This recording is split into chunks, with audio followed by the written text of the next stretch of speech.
അയ്യോ എന്റെ കയ്യേ.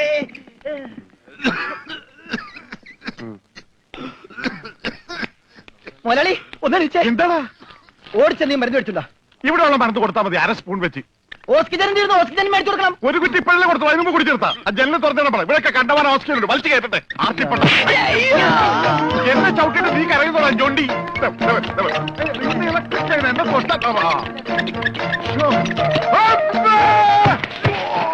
എന്നെ എന്താടോ ഇത്? ഒന്ന് പതുക്കെ വന്നൂടെ? സ്ലോ മോഷനിൽ വീഴാൻ എനിക്ക് അറിയില്ല സിസ്റ്ററെ. അയ്യോ എന്ത് പറ്റി മുതലാളി? എന്തെങ്കിലുമൊക്കെ പറ്റണ ലക്ഷണമുണ്ട്. ഈ പണ്ടാരത്തിനെ കടലിൽ നിന്ന് കൊണ്ടുവന്നവര് കിട്ടുകയല്ലേ? ഈ കിട്ടിയതൊന്നുമല്ല, ശരിക്കുള്ളത് കിട്ടാൻ പോണേ ഉള്ളു. എന്താടാ ഈ കിടക്കണത് ആരാണെന്ന മുതലാളിയുടെ വിചാരം? ലക്ഷപ്രഭുവാണ്, ലക്ഷപ്രഭു. പിന്നെ ലക്ഷപ്രഭു കടലിലല്ലേ കിടക്കുന്നത്? കിടക്കും, ചില ലക്ഷപ്രഭുക്കൾ കടലിലും കിടക്കും. വിശ്വാസം ഇല്ലെങ്കിൽ ഇതെന്താണെന്നൊന്ന് നോക്കിയേ. ഇതെന്താണെന്ന് അറിയാമോ? ഇത് കല്ലാസ്. കല്ലാസല്ല, കള്ളാസ്. അവന്റെ പോക്കറ്റിൽ നിന്ന് കിട്ടിയതാ. അവന് കിട്ടാനുള്ള തുകയുടെ ലിസ്റ്റാണിത്. ലക്ഷങ്ങൾ വരും, ലക്ഷങ്ങൾ.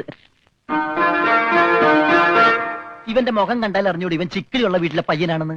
ഇവനെ രക്ഷപ്പെടുത്തിയ വകയിൽ ഒരു 5 ലക്ഷം രൂപ നമുക്ക് വാങ്ങിച്ചെടുത്തൂടെ? ആരോട് മേടിക്കും? അവന്റെ ഡാഡിയുടെ ഇന്ന് തന്നില്ലെങ്കിലോ? കടപ്പുറ ഇളകും, കുത്തിപ്പിടിച്ച് വാങ്ങും. ഡാഡി നിനക്കറിയാമോ? അത് മമ്മിക്കറിയാലോ. മമ്മി നിനക്കറിയാലേ? അത് ഇവനറിയാലോ. ഇവനാരടാ? അത് അവർക്കറിയാലോ. ആർക്ക്? ഡാഡിക്കും മമ്മിക്കും. ഡാഡി മമ്മി ആരടാ?